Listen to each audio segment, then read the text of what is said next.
김성환의 시사야.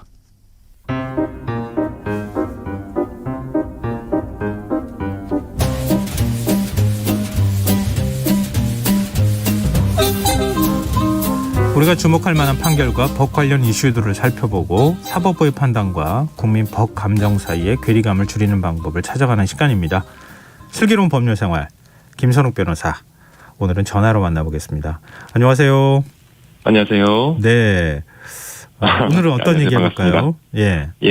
요새 화제가 되고 있습니다. 예. 접종 증명 음성 확인제, 줄여서 방역 패스라고 하는데요. 네. 결국 사람들이 많이 모이는 지역에 출입할 때는 접종을 증명하거나 예. 아니면 음성 사실, 코로나 음성 사실을 증명해야지 출입이 가능하다는 그 제도인데, 최근 법원에서 학원과 독서실 등 교육시설을 대상으로 하는 그 정부 방역 패스 적용에 제동을 거는 집행정지 결정을 했거든요. 네, 맞아요. 예. 굉장히 좀 화제가 됐고, 예. 그리고 일부 의대 교수가 보건복지부와 질병관리청 등을 상대로 유흥시설 등을 제외한 대부분의 업종, 마트나 슈퍼마켓에서도 마찬가지로 방역 패스의 적용을 중지해달라고 신청을 했습니다. 네. 그래서 최근에 결국은 방역 패스 시행과 관련해서 결국 사법부가 국민의 기본권 존중에 최후의 보루다 이런 얘기가 있잖아요. 네. 그러면 코로나19라는 전대미문의 질병이 직면해서 국민의 법 감정에 부합하는 공익과 국민의 어떤 기본권 사이의 조화를 사법부가 어떻게 하면 좋을까, 이거에 대해서 한번 논의를 해보고 싶습니다. 네, 코로나19 방역 패스 의무 적용이 네. 되긴 했는데 네. 기존의 QR 체크인과 뭐가 다른가 좀 헷갈린다 이런 분들이 있어서요. 좀 간단하게 먼저 정리를 하고 얘기를 이어가 볼까요? 예, QR 체크인은 기존에는 동선 파악이 주된 목적이었습니다. 네. 접종 사실이 접종을 맞은 지 14일이 지났습니다, 이렇게 알림이 뜨긴 했지만 접종을 안 맞았다고 하더라도 출입이 안 되는 건 아니었잖아요. 그죠? 네. 왜냐하면 4인 제한, 6인 제한 이렇게만 지켜만 주면은. 근데 하지만 코로나 방역 패스 같은 경우는 고위험 다중 이용 시설에 아예 접종을 했거나 아니면은 접종 완료했거나 음성 확인자만 해당 시설을 이용할 수 있도록 하는 제도이기 때문에 그 전에 QR 체크인과는 굉장히 다르고, 해당 업소나 중요한 거는 해당 업소에 출입하는 국민의 어떤 행복 추구권, 행동 자유권, 네. 그런 권리들을 상당수 제한하는 제도이죠. 굉장히 강력한 제도입니다. 근데 지금 물론 3,000제곱미터라고 하는 넓이 기준이 있기는 하지만 백화점이나 네. 대형마트는 어찌 보면 생활 필수 시설에 해당이 될 수도 있다는 생각이 드는데요. 네네, 맞습니다. 국민 기본권 침해 소지가 있다, 높다. 네네. 이런 지적에 대해서 법률가로서 어떻게 보세요? 예, 사실 코로나19가 벌써 3년 차를 맞이했지 않았습니까? 그죠? 네. 재작년으로 치면 3년 차인데, 그동안에 자영업자에 대한 영업시간 제한에 대한 많은 이야기가 있었습니다. 근데 이번 경우에는 영업시간 제한이 아니라 아예 출입을 못하게 하는 거잖아요. 네. 그죠? 그러면 해당 이용하는 사람, 중요한 건 먼저 업소를 운영하는 분의 직업 선택의 자유나 대상권은 당연히 제한을 하고, 그리고 중요한 거는 백신 접종을 완료하지 않은 사람이나 혹은 음성 확인서를 못 내는 사람도 있잖아요. 왜냐하면은 음성 확인서 같은 경우도 제한 시간이 있습니다. 예. 검사를 받고 나서 몇 시간 이내에만 출입이 가능하기 때문에 네. 그 사람이 행동의 자유나 혹은 행복 추구권, 그런 것들 각종 기본권을 굉장히 제한을 하는 거죠. 그래서 이 부분이 그 전에 QR 체크인을 통한 동선 파악과는 굉장히 확연히 다른 국민의 기본권을 제한하는 요소가 있는데, 여기서 중요한 거는 기본권 제한과 기본권 침해가 좀 다르다는 거를 제가 오늘 좀 말씀드리고 싶습니다. 법률적으로는 제한과 침해를 네. 어떻게 규정하고 있습니까? 예. 제한과 침해는 어떻게 보면 저도 법률가 법대에 가서 공부를 하면서 어떻게 보면 알게 된 사항인데, 네. 우리 워낙 국민들이 국민의 어떤 헌법 인식이 굉장히 높아졌기 때문에 이미 네. 아시는 분도 계시겠지만 한번 정리를 하자면요. 우리 헌법 37조 2항에 이런 규정이 있습니다. 국민의 모든 자유와 권리는 국가안전보장 질서 유지 공공복리를 위해서 필요한 경우에 한해서 법률로서 제한할 수 있다. 라고 되어 있습니다. 네. 그러니까 우리가 접하고 있는 모든 법률들이 우리의 기본권을 제한을 일상적으로 하고 있는 거잖아요. 네, 그렇죠. 저희가 마음대로 다 못하잖아요. 예. 그런데 37조 제2항은 뒤이어서, 하지만 제한하는 경우에도 자유와 권리의 본질적인 내용을 침해할 수 없다라고 규정하고 있습니다. 네. 제한을 하더라도 그게 자유와 권리의 본질적 내용을 침해하면 그건 기본권의 침해가 되는 거고 그 침해하는 법률이나 공권력은 그 자체로 위헌이 되는 거죠. 그러면 법원이나 헌법재판소에 의해서 제동이 되는 겁니다. 제가 들으면서도 또 계속 헷갈리는데요. 일단 네네. 법률을 제정해서 네. 우리 사회 공공복리를 위해서는 국민의 권리를 제한할 수는 있는데 그렇죠. 대신에 방역 패스도 그것이죠. 예, 자유와 권리의 본질적인 내용을 침해해서는 안 된다. 네. 근데 자유와 권리의 본질적인 내용이라는 게 과연 뭐냐? 이거 두고 지금 얘기하는 거잖아요. 그렇죠. 방역 결국 패스라는 이제 예, 맞습니다. 이 방역 패스 같은 경우에 뭐 이번에 뭐 교육시설이라고 예를 들면은 독서실이나 학원 운영자의 재산권이나 직업 선택의 자유를 침해하겠죠. 그렇죠? 네, 그렇죠. 왜냐하면 청소년들 같은 경우는 미접종자가 굉장히 많기 때문에 그리고 이용하는 사람의 경우에는 학습권을 침해합니다. 네. 그리고 교육권도 침해하고 그것을 기초해서 직업의 선택을 할 수 있는 자유도 굉장히 제한을 하게 되죠. 예. 그런데 그 과연 방역 패스, 즉 접종 사실을 증명하거나 음성 확인서를 낸 사람만 출입하는 게 그 사람의 권리를 굉장히 본질적으로 침해할 수 있느냐라는 약간 어떻게 보면 좀 추상적인 관점인데 그렇죠. 예. 우리 법원에서는 그럴 수지가 좀 굉장히 높다라는 좀 어떤 그 문구를 그 집행정지 결정에 대해 좀 설치하고 있는 게 사실입니다. 뭐 지난번에 이제 그 서울행정법원에서 청소년 방역 패스에 대해서는 이제 그런 결정을 한 거잖아요. 가처분 신청을 그렇죠. 받아들인 거고 이제 그런 논리를 이제 얘기를 한 건데 비판적인 의견은 적지 않은 것 같아요. 보니까 물론 뭐 재판부의 판단 자체가 뭐 완벽하자 하진 것도 아니고 비판하는 의견도 완벽한 거는 아닐 수도 있겠지만 근데 이제 그게 문제가 아니라 청소년 방역 패스에서 멈춘 게 아니라 일반 전체 방역 패스에 대해서도 지금 가처분이 들어온 상황이잖아요. 예, 그렇죠. 그 원고가 1023명인데요. 예. 그 대표 원고가 이제 조두용 영남대학교 의과대학 교수고 그 원고들이 이제 대형마트, 식당, 카페 등 17종 시설에 대해서 아예 정지를 해달라. 그 전부 다 방역 패스를 무력화하겠다는 거잖아요. 네, 그렇죠. 거의 대부분의 근데 현재 지금 원래는 제가 언론 뉴스상으로는 오늘 중으로 집행정지 결정이 나올 거다. 뭐 이런 얘기가 있었거든요. 네. 예. 근데 아마 아직까지 안 나온 것 같습니다. 근데 이제 이 결정 같은 집행정지 결정 같은 경우는 법원의 판결 같은 경우는 선고일이 지정이 돼 있습니다. 네. 언제 14시에 판결을 선고합니다라고 예고를 하고 그때 선고를 하는데 집행정지 결정은 사실은 언제 나올지 모르는 거거든요. 아 그럼 그냥 뭐 재판부 마음입니까? 네. 예, 그냥 그래요? 결정문을 쓴 다음에 그 전자수송을 통해서 그 법원 시스템에 업로드를 하면은 그때 알게 됩니다. 아, 이건 뭐 사람 저 피고를 두고 자 오늘 이제 선고하겠습니다. 그런 다음에 다 모아놓은 상태에서 딱딱딱 결정을 내리는 이런 게 아니고 행정 결정이 행정과 관련돼 있는 결정이기 때문에 그냥 재판부가 결정하면 그냥 공지를 하면 그냥 그걸로 끝난다는 거군요. 네, 그렇죠. 공지하고 그 결정문을 송달시키면 그 자체로 이미 집행정지 결정이 나온 거죠. 이게 선고가 필요가 없는 겁니다. 그런데 오늘은 안 나온 거죠. 하지만 내일 나올지도 모르는 거고요.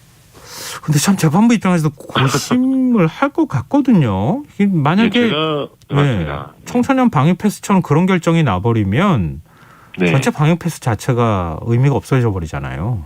네.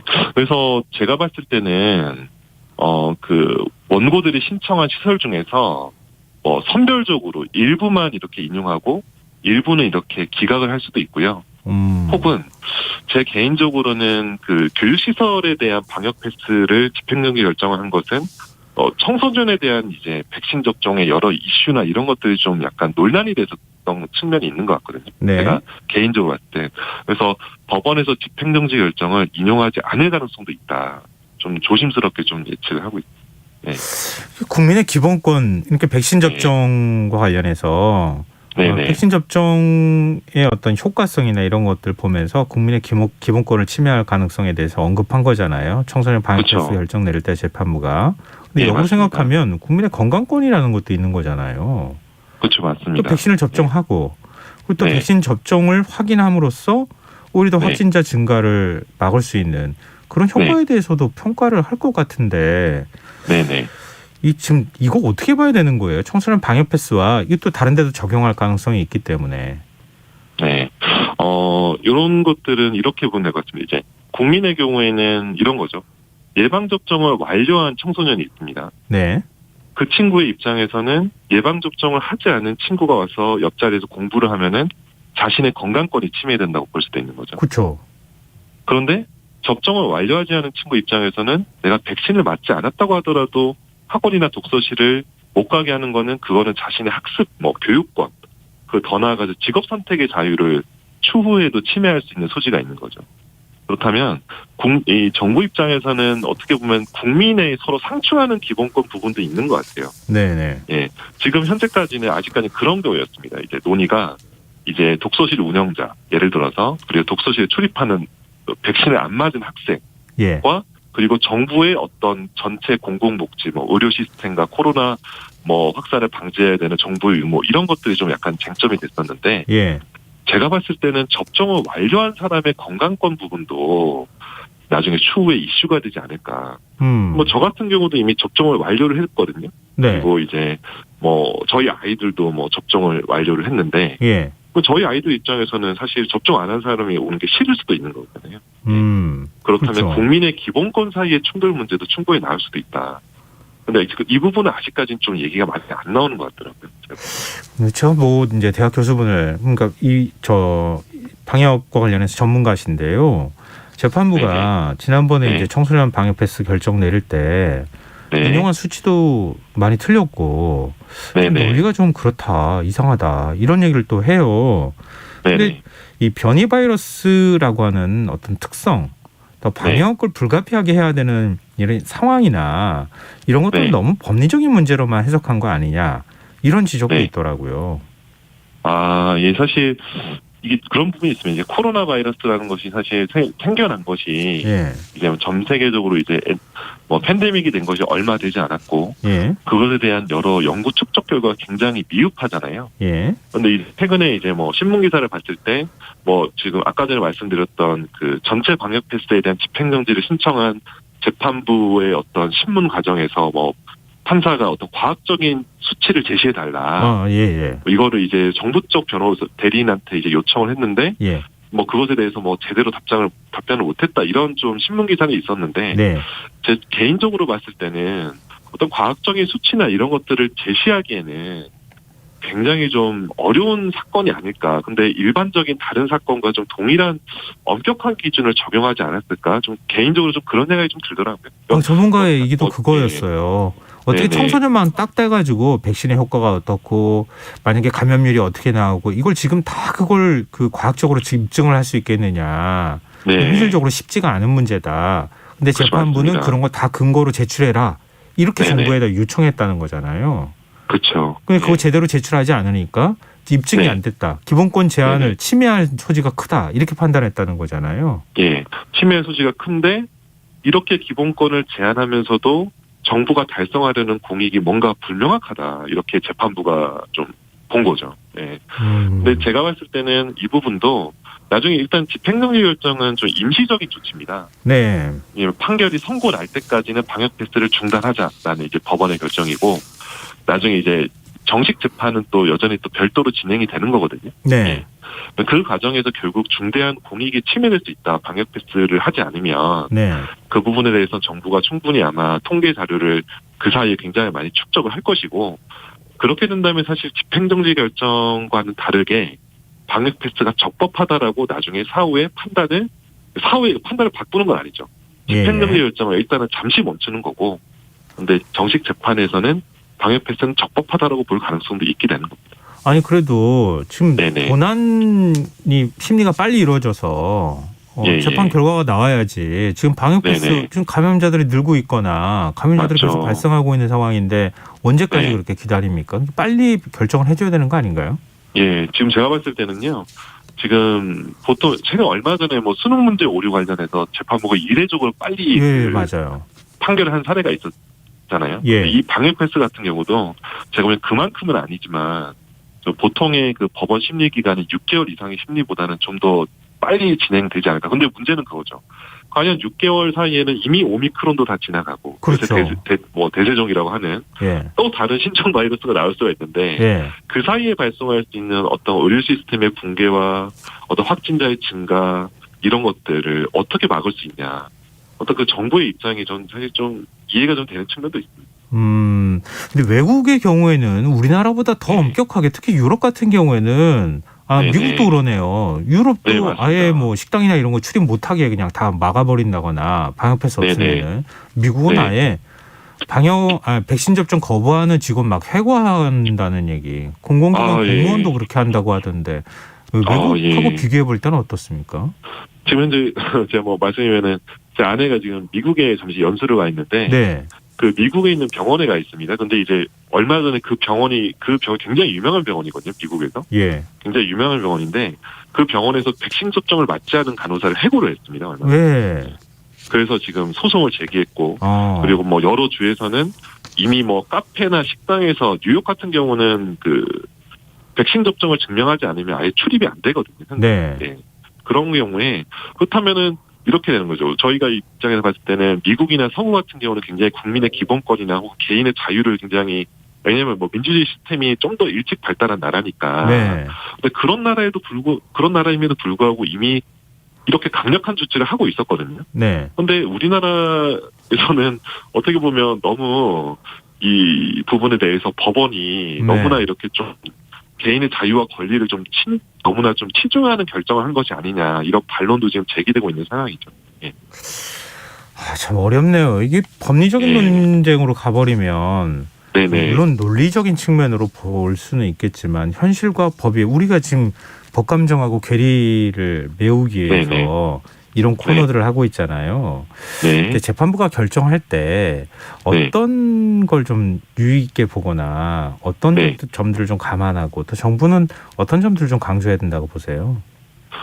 재판부 같은 경우는 이런 게 있습니다. 이제 제가 봤을 때 사법부 입장에서는 지금 현재 정부가 시행했던 사회적 거리두기나 이런 과정에서 자영업자의 그 수많은 자영업자의 손실들이 있었잖아요. 네. 정말 어떻게 보면 좀 너무나 마음 아픈 주제인데 그 과정에서 과연 국민의 재산권이나 혹은 국민의 뭐 QR 체크인 같은 국민의 기본권 제한에 대해서 너무 우리 정부가 안이하게 대응한 것이 아닌가라는 사법부의 기본적인 시각이 있는 것 같습니다. 제가 봤을 때는 이제 법률 가지고 봤을 때. 근데 정부 입장에서는 이 코로나19라는 것이 굉장히 뭐 변이도 빨리빨리 출현하고 이제 뭐 워낙 좀 의료 시스템에 대해서 가해지는 압력이 크기 때문에 정부 입장에서는 그것에 대해서 뭔가 기존의 다른 소송처럼 뭐 굉장히 뭐 철저한 통계자료를 내거나 이런 것들이 어려운 점이 있거든요. 그리고 굉장히 알겠습니다. 시급하게 조치를 해야 되고. 그런 것들을 좀 서로 좀 감안을 하고 조화를 좀 해야 될 것 같습니다. 네, 알겠습니다. 슬기로운 법률생활 지금까지 김선욱 변호사와 함께했습니다. 고맙습니다. 예, 감사합니다. 네, 오늘 모바일 상품권 당첨자는 홈페이지 공지사항에서 확인하실 수 있습니다. 김성환의 이사회 여기까지 하겠습니다. 편안한 밤 되십시오.